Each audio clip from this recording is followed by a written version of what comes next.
Hello viewers and students, आपका आज की नई क्लास नई वीडियो में बहुत बहुत स्वागत है।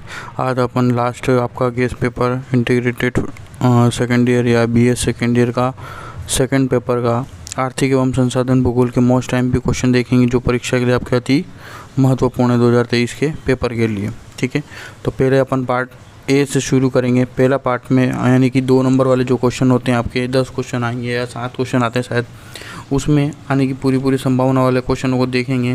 पहला क्वेश्चन तो आप ये रट लेना कि आर्थिक भूगोल की परिभाषा क्या है।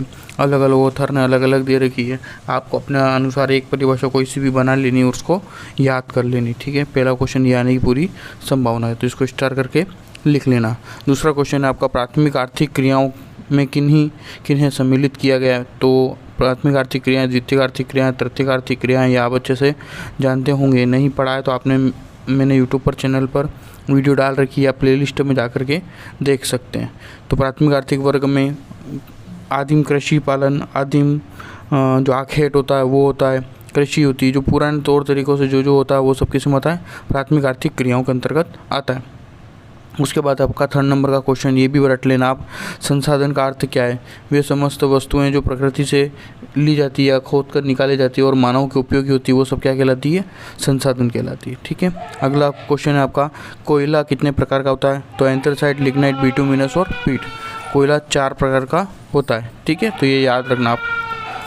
कार्बन की मात्रा के आधार पर कोयले को 4 भागों में बांटा गया है, एंथ्रेसाइट, लिग्नाइट, बिटुमिनस और पीट। तो ये आ सकता है, या तो आपका कोयला आ सकता है, कोयले के प्रकार पूछा जा सकता है, या आपका पूछा जा सकता है कि लोहे के प्रकार कौन कौन से। ठीक है, तो ये आपको याद रखना है। अगला क्वेश्चन है आपका, स्थानांतरित कृषि से आप क्या समझते हैं, जिसे जूमिंग कृषि, जिसे वालरा कृषि के नाम से भी जाना जाता है। तो मोस्ट टाइम भी क्वेश्चन है, इसको आप अच्छे से रट लेना।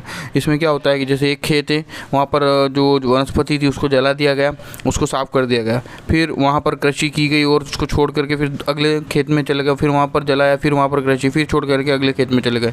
इस तरह से ये प्रक्रिया चलती रहती है, इसलिए इसे स्थानांतरित कृषि के नाम से जाना जाता है। अलग अलग देशों में, अलग अलग क्षेत्रों में, अलग अलग राज्यों में इसे अलग अलग नामों से जाना जाता है, जैसे वालरा हो गई, जूमिंग हो गई और स्थानांतरित कृषि। मूल नाम इसका स्थानांतरित कृषि ही है।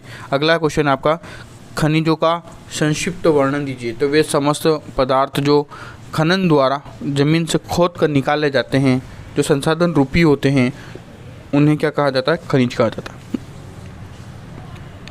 अगला क्वेश्चन है आपका,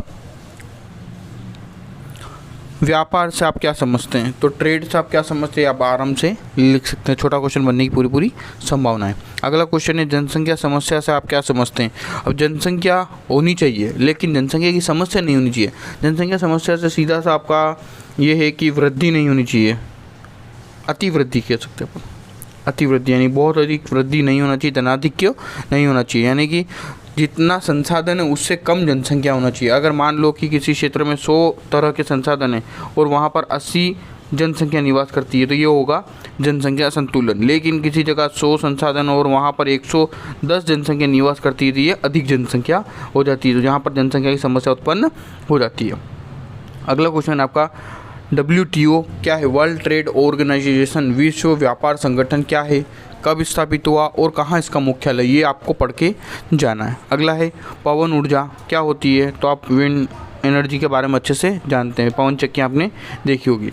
अब इसके बाद आपका नेक्स्ट आपका पार्ट B शुरू हो जाता है, यानी कि लघुत्रात्मक प्रश्न। उसमें कौन कौन सा आने की पूरी संभावना उसको देख लेते हैं। तो पहला क्वेश्चन है आपका, आर्थिक भूगोल का अन्य विषयों से संबंध स्थापित कीजिए। यानी कि जो आर्थिक भूगोल है उसका अन्य किन किन विषयों से संबंध है, आपको उसके बारे में लिखना है। ठीक है, ये आने की पूरी संभावना स्टार करके लिख लेना। अगला क्वेश्चन है आपका, विश्व की प्रमुख पर्यावरणीय समस्या कौन कौन सी है। यानी कि विश्व में जो पर्यावरण से उत्पन्न होने वाली समस्याएं हैं, उनके बारे में आपको अध्ययन करना है और उनके बारे में लिखना है। अगला क्वेश्चन है, मोस्ट टाइम पे आपका, संसाधन संरक्षण से आप क्या समझते हैं, या इस पर टिप्पणी लिखिए। तो संसाधन होने चाहिए जो कि ज़मीन से खोद करके निकाले जाते हैं, जो मानव के उपयोगी होते हैं, लेकिन उसका संरक्षण क्यों आवश्यक है। जैसे पानी भी एक संसाधन है, पर इसका संरक्षण क्यों कर रहे हैं, इसका कंजर्वेशन क्यों कर रहे हैं अपन, क्योंकि हमारी आने वाली पीढ़ी को भी वो पानी उपलब्ध हो सके, H2O मिल सके। लेकिन अगर इन संसाधनों का संरक्षण नहीं करेंगे तो हमारे आने वाली पीढ़ी जो है वो इन संसाधनों का लाभ नहीं उठा पाएगी। ठीक है, अगला क्वेश्चन है आपका, व्यापार और परिवहन किस प्रकार आर्थिक क्रियाओं को प्रभावित करते हैं। अब आपने कोई भी व्यापार होगा, कोई भी उद्योग होगा या कोई भी चीज़ होगी, तो उसमें 3-4 फैक्टर काम करते हैं। पहला होता है श्रम, दूसरा होता है आपका कच्चा माल, फिर होता है पूंजी, फिर होता है व्यापार, फिर होता है परिवहन और फिर होता है बाजार। तो इनमें से 2 कारक व्यापार और परिवहन किस प्रकार आर्थिक क्रियाओं को प्रभावित करते हैं, तो उसके बारे में आपको लिखना है। तो व्यापार होना जरूरी, ट्रेडिंग जरूरी, और व्यापार करने के लिए परिवहन की आवश्यकता होती है। ये दोनों ही एक दूसरे से जुड़े हुए पक्ष हैं। अगला क्वेश्चन है मोस्ट टाइम भी, विश्व में कॉफ़ी उत्पादन हेतु भौगोलिक दशाएं कौन कौन सी हैं, लिखिए। अगर आपको कॉफ़ी की खेती करनी है या कृषि करनी है तो आपको कैसी कैसी भौगोलिक दशाएं चाहिए, कैसा मौसम चाहिए, कैसा वातावरण चाहिए, कैसा तापमान चाहिए, कैसी वर्षा चाहिए, कैसी मृदा चाहिए, ये आपको पूरा याद होना चाहिए।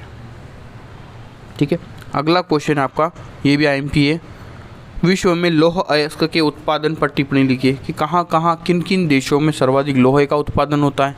ये यूक्रेन देश का आप नाम सुनते थे, तो इसमें भी लोहे का उत्पादन होता है। और कौन कौन से क्षेत्र है विश्व में जहाँ पर लोहे का उत्पादन होता है, उसके बारे में आपको लिखना है। अगला मोस्ट IMP क्वेश्चन है आपका, अंतर्राज्यीय और अंतर्राष्ट्रीय व्यापार से आप क्या समझते हैं। अंतर्राज्यीय 2 राज्यों के मध्य, अंतर्राष्ट्रीय 2 देशों के मध्य जो व्यापार होता है। जैसे अगर राजस्थान और मध्य प्रदेश के बीच में व्यापार होता है तो होता है अंतर्राज्यीय, 2 राज्यों के मध्य। लेकिन अगर भारत चीन से या भारत अफगानिस्तान से व्यापार करता है तो वो क्या होगा, अंतर्राष्ट्रीय। अगला है आपका पार्ट C, अब शुरू हो जाता है निबंधात्मक प्रश्न। इसमें जो प्रश्न आने की पूरी संभावना मैं बता देता हूँ आपको। पहला क्वेश्चन आपका, विश्व की प्रमुख प्राथमिक, द्वितीयक, तृतीयक आर्थिक क्रियाकलापों का उदाहरण सहित वर्णन कीजिए।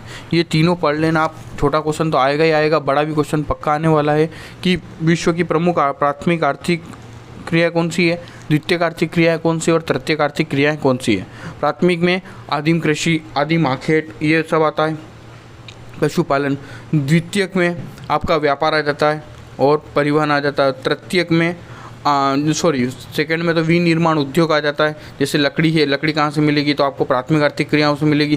द्वितीयक में विनिर्माण उद्योग, उस लकड़ी से किस तरह फर्नीचर बनाया जाएगा, उसके मूल्यों में किस प्रकार वृद्धि की जाएगी, वो होगा सेकंड में। और थर्ड में क्या आता है, ट्रांसपोर्टेशन, परिवहन। ठीक है, ये चीज़ आपको ध्यान रखनी। वैसे 5 होते हैं, मुख्य रूप से 3 होते हैं। अगला क्वेश्चन है आपका, विश्व के प्रमुख साधनों का स्पष्ट वर्णन दीजिए। संसाधनों का गलत लिखा हुआ, विश्व के प्रमुख संसाधन, रिसोर्सेस का उल्लेख कीजिए। तो कौन कौन से संसाधन पाए जाते हैं, कहाँ कहाँ पाए जाते हैं, ये भी आप लिख सकते हैं। अगला IMP क्वेश्चन आपका लास्ट क्वेश्चन है जो निबंधात्मक में छोटा ही बनाया इस बार पेपर। विश्व में लोहा इस्पात उद्योग के स्थानिक वितरण का वर्णन लिखिए कि विश्व में कहाँ कहाँ लोहे का उत्पादन होता है। एक तो कोयले का पूछा जा सकता है, एक लोहे का पूछा जा सकता है। 2 तो पक्के आने हैं, 2 में से एक तो पक्का ही है। 101% की आपको लोहा पूछा जाए या कोयला पूछा जाए। प्रकार पूछे जा सकते हैं, स्थानिक वितरण पूछा जा सकता है, स्पेशल जो उसका इन्वायरमेंट है कहाँ पर पाए जाते हैं वो पूछा जा सकता है। तो ये होगा आपके 3 क्वेश्चन निबंधात्मक के। इसके बाद आपके इंग्लिश में पेपर दे रखा है, जो इंग्लिश वाले मेरे स्टूडेंट्स हैं वो आप आराम से इसका स्क्रीनशॉट लेकर के पढ़ सकते हैं, समझ सकते हैं। ठीक है, ये पार्ट A के हैं सभी क्वेश्चन। ठीक है, इसका स्क्रीनशॉट ले लो और आप देख लो। फिर ये आपके हैं पार्ट B के क्वेश्चन इंग्लिश में। ठीक है, फिर ये पार्ट C के क्वेश्चन। ठीक है, तो आई होप ये आपको आर्थिक एवं संसाधन भूगोल वाला पेपर समझ आ गया होगा। इन क्वेश्चनों को भी पढ़ लोगे आपको तो पेपर में बहुत आपको आसानी हो जाएगी। अच्छे से लिखना, अच्छे से समझना। ये सेकेंड ईयर का दोनों गेस्ट पेपर मैंने बना दिए, फर्स्ट ईयर का भी बना दिया और सेकेंड ईयर का बना दिया। जिन्होंने पहले पेपर नहीं देखे हैं तो पढ़ लें और अपनी तैयारी करें। इंटीग्रेटेड वालों का पेपर शुरू होने वाला है, तो बेस्ट ऑफ लक एग्ज़ाम के लिए। कैसा पेपर जाए कमेंट करके इस वीडियो के नीचे ज़रूर बताना। मिलते हैं इस प्रकार की नेक्स्ट वीडियो के लिए। Thanks for watching.